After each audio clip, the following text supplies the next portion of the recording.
एक तरफ पीओके उबल रहा है, दूसरी तरफ लद्दाख सेंसिटिव है। पीओके में आवाज उठ रही है भारत में शामिल होने की, और लद्दाख में लोग कह रहे हैं हमें अपना स्टेटहुड या अपना राज्य चाहिए। आपको क्या लगता है, क्या ये कोइंसिडेंस है या स्ट्रेटजी का सिग्नल? क्या भारत एक ही वक्त पे दो फ्रंट्स एक्चुअली में संभाल रहा है, एक बॉर्डर के उस पार और एक बॉर्डर के इस पार? पिछले कुछ हफ्तों में दो हेडलाइंस ने इंडिया के स्ट्रेटेजिक सर्कल्स को पूरा ही बदल कर रख दिया है। पीओके में कंटिन्यूअस प्रोटेस्ट और दूसरा लद्दाख में बढ़ता हुआ स्टेटहुड या ऑटोनॉमी मूवमेंट। दोनों जगह एक ही आवाज है, एक ही चीज, रिप्रेजेंटेशन चाहिए, इंसाफ चाहिए। पर जियोपॉलिटिकली ये कोइंसिडेंस नहीं है, टाइमिंग सब कुछ क्लियर कर देती है। नमस्कार, मैं मनाली सिंह आपका बियॉन्ड द बुलेटिन में स्वागत करती हूँ। पीओके में महंगाई और पावर कट से शुरू हुआ आंदोलन अब पॉलिटिकल बन गया है। भारत के साथ जाना है, ये सिर्फ स्लोगन नहीं, ये पाकिस्तान के लिए शायद नाइटमेयर होगा। वैसे हम इंडियंस ने कुछ ज्यादा ही karma never forgets an address पे स्ट्रेस कर लिया क्या? डिफेंस मिनिस्टर राजनाथ सिंह जी ने कहा कि पीओके वापस आएगा, वो भी बिना युद्ध के। और ऑपरेशन सिंदूर ने मैसेज क्लियर कर दिया कि भारत मिलिट्री और डिप्लोमैटिक दोनों फ्रंट्स पर प्रिपेयर्ड है। पीओके में आवाज जरूर लोगों की है, पर स्ट्रेटजी भारत की है। अच्छा, कल के शॉर्ट्स में मैंने एक सवाल पूछा था कि पीओके का नेक्स्ट क्या होना है, इंटीग्रेशन, क्रैकडाउन या डायलॉग? आज उसका जवाब समझते हैं ग्राउंड रियलिटी के बेसिस पर। फाइनल जवाब आप ही डिसाइड करेंगे। चलिए, मतलब ऐतिहासिक तौर पर देखा गया है कि जब भी पीओके या गिलगिट बल्तिस्तान में आवाज उठती है तो पाकिस्तान का पहला रिएक्शन होता है फोर्स। ऑलरेडी रिपोर्ट्स आए हैं कि मुजफ्फराबाद और कोटली में अरेस्ट, इंटरनेट शटडाउन्स और रेंजर्स डिप्लॉयमेंट सब हो रहे हैं। शॉर्ट टर्म साइलेंस मिलता तो है, पर रिसेंटमेंट और भी ज्यादा डीप होती है। तो पाकिस्तान के लिए सबसे बड़ा फियर है नैरेटिव कोलैप्स। क्या समझते हैं हम इस नैरेटिव कोलैप्स से? यही कि अगर लोग खुद कहने लग जाएं कि भारत चाहिए, तो प्रोपेगेंडा की ना सारी बिल्डिंग ही हिल जाती है। दूसरी पॉसिबिलिटी, ग्रेजुअल इंटीग्रेशन। फिर से वही बात, श्री राजनाथ सिंह जी का स्टेटमेंट कि पीओके भारत में आएगा बिना युद्ध के। ये सिंबॉलिक नहीं है, काफी स्ट्रेटेजिक है। ऐसे ही स्टेटमेंट नहीं रिलीज किए जाते। इंडिया मिलिट्री से नहीं, इंफॉर्मेशन और इन्फ्लुएंस वॉरफेयर से आगे बढ़ रहा है। कैसे? Cross border radio, social media feeds और डेवलपमेंट कंपैरिजन सब मिलकर एक सॉफ्ट पावर इकोसिस्टम बना रहे हैं। पीओके के यूथ सब देख रहे हैं, जम्मू एंड कश्मीर के हाईवेज, एम्स, आईआईटीज, जॉब्स, और वो कह रहे हैं कि हमें भी यही चाहिए। बॉर्डर के उस पार सोच बदल रही है, और सोच ही हर बदलाव का पहला कदम होता है। तीसरा ऑप्शन, डायलॉग। यहां आता है करारा सच, स्पेशली हम इंडियंस के लिए। सालों से पॉल साइंस पढ़ते, समझते, एनालाइज करते हुए ये तो क्लियर हो ही गया है कि अभी फिलहाल कोई एनवायरमेंट नहीं है जहां भारत और पाकिस्तान डायरेक्टली पीओके पे बात करें। मीट में इधर स्पेशली डॉक्टर एस जयशंकर ने स्ट्रेस किया है कि टेरर और टॉक साथ में नहीं होगा। डायलॉग्स का मतलब सिर्फ इंटरनल है, पीओके के लोग और उनकी आवाज। तो ये थे पीओके के 3 सिनेरियोज का ब्रेकअप, क्रैकडाउन पाकिस्तान के हाथ में, इंटीग्रेशन भारत के नैरेटिव में, और डायलॉग पीओके के लोगों के मन में। और जब भी पीओके के अंदर आवाज बदलती है तो उसकी गूंज लद्दाख तक पहुंचती है। आते हैं नेक्स्ट टॉपिक पे, लद्दाख का इशू। लद्दाख का इशू सिर्फ स्टेटहुड का नहीं है, इट्स अबाउट आइडेंटिटी और रिप्रेजेंटेशन।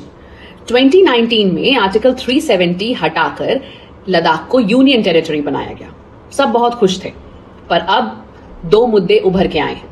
एक, पॉलिटिकल वॉइस, क्योंकि अब लेजिस्लेटिव असेंबली नहीं है, और दूसरा, रिसोर्स कंट्रोल, जहां डिसीजंस दिल्ली तक लिमिटेड हैं।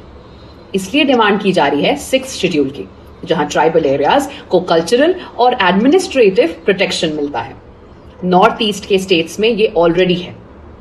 अगर लद्दाख को मिला तो लोकल काउंसिल्स लैंड और जॉब्स कंट्रोल कर सकेंगी।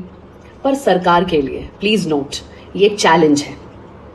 क्यों है ये चैलेंज? क्योंकि लद्दाख एक स्ट्रेटेजिक बफर जोन है चाइना और पाकिस्तान के बीच।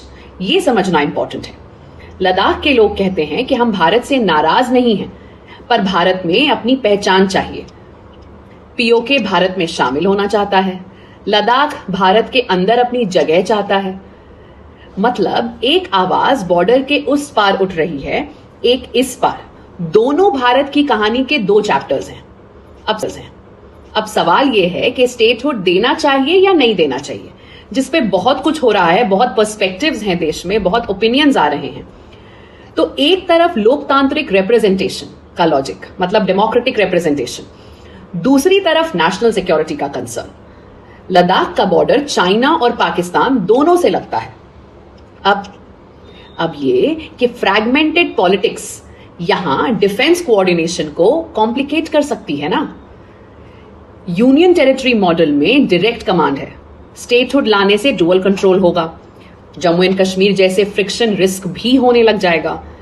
अभी चाइना और पाकिस्तान दोनों प्रोपेगेंडा पुश कर रहे हैं कि भारत फ्रंटियर संभाल नहीं पा रहा है। पुरानी फिलॉसफी है ना कि बाहर वाले जो चाह रहे हैं कि घर में गड़बड़ हो, वो बोलेंगे ही कि उन्हें बेनिफिट्स चाहिए, है ना। तो ये पॉलिटिकल फ्लक्स, ये प्रॉब्लम उनके लिए प्रोपेगेंडा विन बन सकता है। तो स्टेटहुड का जो सवाल है वो गवर्नेंस से ज्यादा स्ट्रेटजी का है। चलिए अब चाइना फैक्टर समझते हैं। लद्दाख के ईस्ट में LAC, line of actual control, 1600 kilometre तक स्ट्रेच करती है। 2020 के गैलवान क्लैश ने स्टेटस क्वो को हिला दिया था। देपसैंग, तेमचोक, पैंगोंग, ये सारे फ्रिक्शन पॉइंट्स आज भी एक्टिव हैं। और ये चाइना की पुरानी स्ट्रेटजी है, या टैक्टिक्स कह सकते हैं आप इसे। स्पेसिफिकली क्या कहते हैं इसे कहते हैं सलामी स्लाइसिंग। मतलब छोटे छोटे मूव से ग्राउंड रियलिटी चेंज करना बिना वॉर के। वहां नई रोड्स, हेलीपैड्स और बैरक्स बने।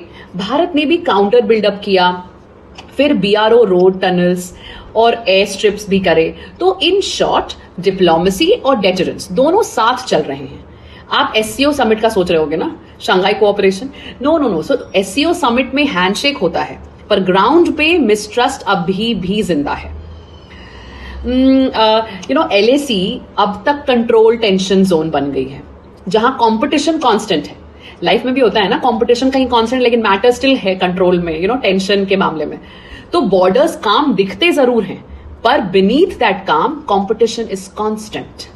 तो भारत के दो फ्रंट्स पैरेलल चल रहे हैं, पीओके में soft power and psychological influence, Ladakh में गवर्नेंस और बॉर्डर मैनेजमेंट। एक देश के अंदर का चैलेंज है और एक बाहर का प्रेशर। दोनों का सोल्यूशन सेम है, strategic patience. Inside Ladakh, India negotiates with its people. Outside Ladakh, India negotiates with a dragon. PoK और लद्दाख के बीच फर्क ज्योग्राफी का नहीं, स्ट्रेटेजी का है। पीओके भारत से जुड़ने की बात कर रहा है, लद्दाख भारत के अंदर अपनी आवाज ढूंढ रहा है। ये दोनों फ्रंट्स भारत के नए स्ट्रेटेजिक चैप्टर के सिंबल बन गए हैं। आपको क्या लगता है, पीओके पहले चेंज होगा या लद्दाख पहले काम होगा? कमेंट बॉक्स में लिखें। और अगर ये एनालिसिस वैल्यूएबल लगा, लाइक कीजिए और सब्सक्राइब जरूर कीजिएगा।